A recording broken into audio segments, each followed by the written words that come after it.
নমস্কার, সবাইকে স্বাগত আমার চ্যানেলে। আজ আলোচনা করছি ফেব্রুয়ারি মান্থটি কেমন যাবে। প্রথমেই বলবো, এই ফেব্রুয়ারি মান্থটি কিন্তু অন্যান্য মান্থ থেকে অনেকটাই আলাদা, অনেক কিছু আমাদেরকে শিখিয়ে যাবে।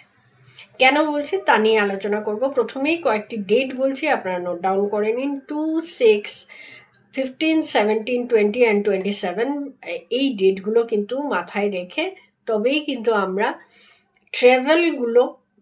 ট্রাভেলের ডেটগুলো অ্যারেঞ্জ করব। এই ডেটগুলো কিন্তু বর্জনীয়। আমরা কিন্তু এই ডেটগুলোতে আমরা ট্রাভেল করব না।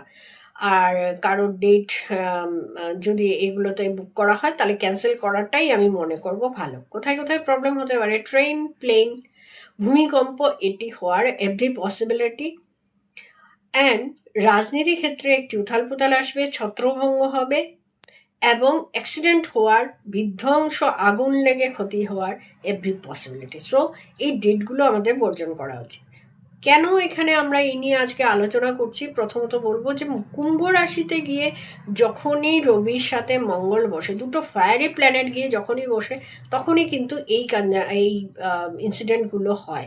সাথে হচ্ছে যে 17 ফেব্রুয়ারি হচ্ছে আমাদের সূর্যগ্রহণ অ্যান্ড 3 মার্চ হচ্ছে আমাদের চন্দ্রগ্রহণ।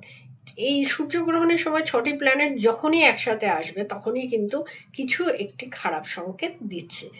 এবার নিজেকে রক্ষা করা এবং পরিবার, আত্মীয়, বন্ধু বান্ধবদের রক্ষা করা উচিত। এই যে কনজাংশনটা হচ্ছে তার জন্য অ্যালার্ট করা। এবার নিজেদেরকে রক্ষা করাটা হচ্ছে, যদি আমরা চার্ট না জানি তাহলে ডেট অফ বার্থের সাথে যাদের 1, 8, 9 কানেকশন আছে, আর যাদের চার্ট জানা আছে, যাদের চার্টে রবি খারাপ কন্ডিশনে বসে আছে, শনি এবং মঙ্গল একসাথে বসে আছে, রবি এবং কেতু বসে আছে, তাদের কিন্তু বিশেষভাবে নিজেদেরকে রক্ষা করা উচিত।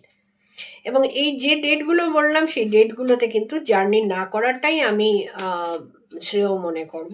তো আমাদের কিন্তু বিশেষভাবে এখান থেকে সাবধান থাকা উচিত।